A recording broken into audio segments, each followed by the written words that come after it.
je lui ai donné un deuxième puck pour un shoot pour la déviation. Et lui, il remonte chercher le 2 contre 1. Donc ça fait 1-0, 1-1, 2-1. Bah, en France, ce que j'ai appris, c'est qu'on était autodidacte.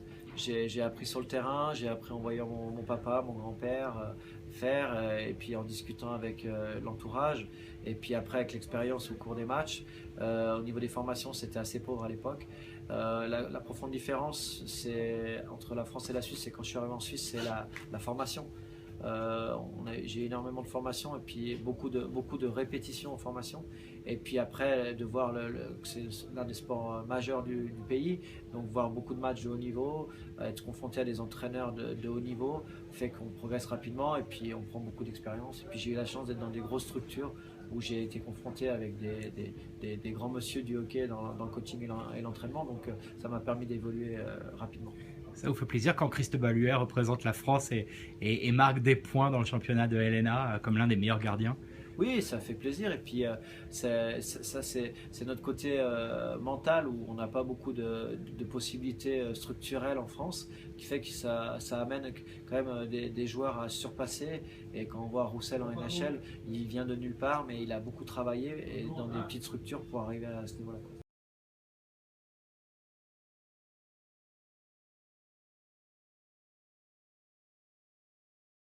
Bah, la structure professionnelle, déjà, il y a un léger développement par rapport à une fédération indépendante, parce qu'avant on était une fédération des sports de glace. Maintenant, il y a un championnat de Ligue Magnus qui commence à ressembler à un vrai championnat. Il y a une ligue professionnelle qui va être instaurée l'année prochaine. Il y a les championnats du monde qui vont avoir lieu en France en 2017. Donc tout ça fait qu'il y a une progression par rapport à ça. Après, ça reste assez local. Il y a beaucoup de régions où le hockey est un sport majeur, mais il n'y a pas de visibilité nationale. Maintenant, avec les partenaires, surtout les médias, où il y a eu une entente avec l'équipe 21, il y a des matchs qui vont être diffusés le samedi à 15h, et je pense que ça peut promouvoir le hockey en France. Vous avez un club fétiche, est-ce que ce serait Lyon justement, ou il y a d'autres clubs qui vous font rêver? Non, mon club fétiche c'est Lyon. Quand mon papa, mon grand-père, j'ai joué là, et puis ça c'est ancré, et puis j'espère qu'ils vont faire une grande saison et puis aller chercher une bonne place. On les a battus en match de préparation, donc ça c'était une grande fierté aussi.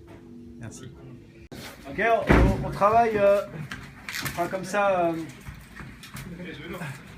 Alex, tu te mettras à chaque fois avec la deuxième ligne noire, vous tournerez, d'accord?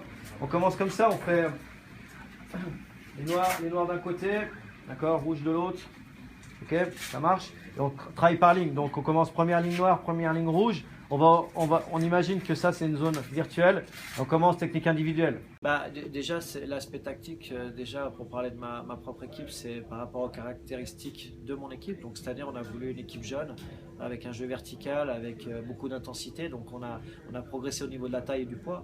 Donc c'est clair qu'on va amener un petit peu d'intensité physique. Après, c'est les systèmes adaptés dans chaque situation. S'il y a une équipe qui presse beaucoup, on a différents systèmes de sortie de zone. On a aussi différents systèmes en zone neutre pour s'adapter. Par exemple, bien qu'il y ait une équipe qui est sans doute la meilleure équipe en transition et dans l'organisation au niveau de la zone neutre, on va devoir vraiment s'adapter et pas perdre des pucks dans ces zones sensibles, parce que là on se fait tout de suite fouetter par un goal. Donc là il sera important d'être prêt. Donc c'est vrai que ma connaissance de la ligue permet aussi à l'équipe de se préparer suivant l'adversaire. Et cette verticalité que vous proposez cette année, elle est un peu unique dans ce championnat? Non, il y a des équipes qui jouent déjà comme ça, mais c'est vrai que nous, on va être une équipe de jeunes, et j'aimerais qu'on se développe physiquement pour être vraiment l'équipe la plus rapide en transition et l'équipe qui patine le plus durant le championnat. Qui sont les plus rapides du championnat avec qui vous allez régater vraiment? Vous allez devoir... Ouais, bah, disons que pour l'instant, on n'a pas l'idée de la valeur de notre équipe, mais c'est vrai que vraiment les favoris du championnat aujourd'hui, c'est Sion, Sierre, qui ont des énormes budgets, Franche-Montagne et évidemment Gain, contre qui on joue samedi, qui est une équipe un peu plus suisse-allemande, avec des joueurs d'expérience de grande qualité. Merci.